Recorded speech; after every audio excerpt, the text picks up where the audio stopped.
Well, Democrats are bullish on their chances in 2018, and according to The Hill, they're banking on the president's low approval numbers, the fact that the party of the president historically loses seats in the midterms, and what they see as the GOP's thin legislative record. Minority Leader Nancy Pelosi says Republicans know they're going to lose, and their push to pass tax reform before the end of the year showed that they're getting desperate. They're acting like people who know that their power is short-lived. This is really a big opening. The door is open. The president's numbers are in the 30s. I think probably his numbers and the support for the tax bill are probably similar. But RNC Chair Ronna McDaniel says it's the Republicans and not the Democrats who have a record to run on.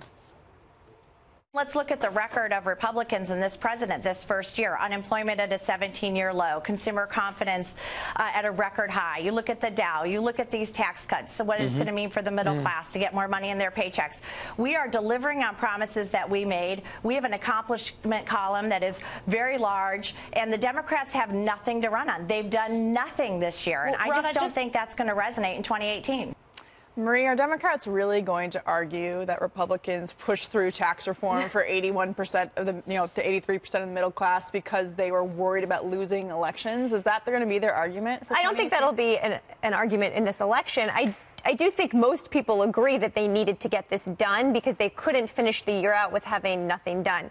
You mentioned the historically low approval rating for President Trump. In midterm elections, the party in power usually loses seats.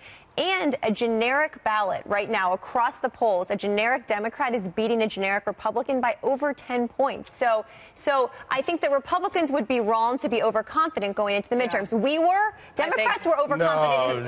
Democrats were overconfident in 2010, and we lost because of it. And 2016, too. But Lisa, and we lost because of it. Right. Lisa, I want to go to you because you've run a few campaigns or have been on campaign staff. Yeah. What is the Republican strategy here? Because as we're going to talk about in a little while, Democrats have it out for the president. They've resisted his agenda all year. There are questions about whether they're going to do that going into 2018. They don't have a lot of things to run on. How can Republicans capitalize on some of their successes this year? Well, I think a lot of it depends on the candidate, depends on the congressional district, particularly looking at the House. I mean, we are simply going to see some Republicans that are distancing themselves from President Trump. We've seen it with every president. Democrats did that with President Obama as well, particularly in those congressional districts, I think 24 that Hillary Clinton won in 2016. So we are going to see that. But to your point about tax reform, Republicans have been talking about this for 30 years, like decades now. Yeah, so that's why they got this down. But that's why they got it done. It wasn't about the elections. This was simply about fulfilling a promise. David, to address Nancy Pelosi's point. Real quick,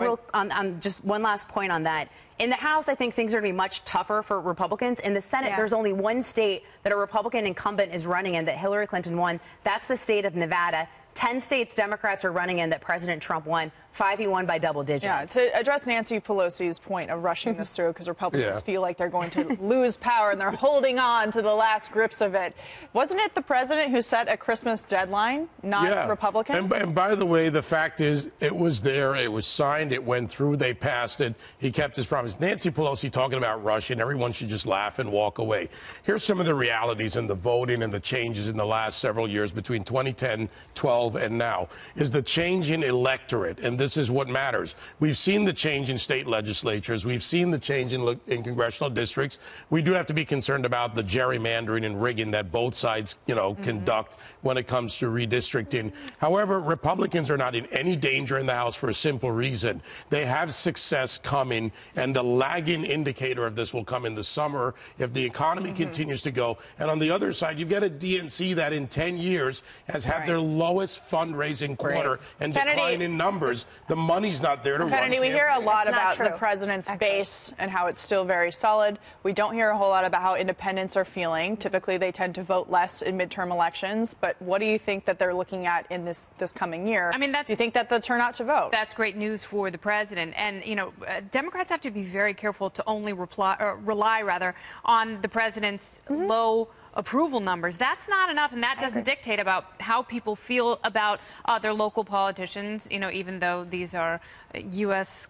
congressmen and women, these are still often races run on local issues. And David's right. If the economy continues to do well and you see other indicators, whether it's housing or the job market, consumer confidence, regulatory GDP, reform, if those numbers continue to improve, then you're not going to see this agitated passion to switch parties and people in positions of power. But on the other hand, Republicans shouldn't be too confident, because the only thing Republicans have done right this year is tax reform. Everything else they have essentially failed on. Regulatory issues have mostly to do with and historically, all of not this necessarily with Congress. historically, it's difficult There's a perception of congressional Republicans. failure. Yeah, but if historicals were true and polling was true, Trump wouldn't be president. We're moving on.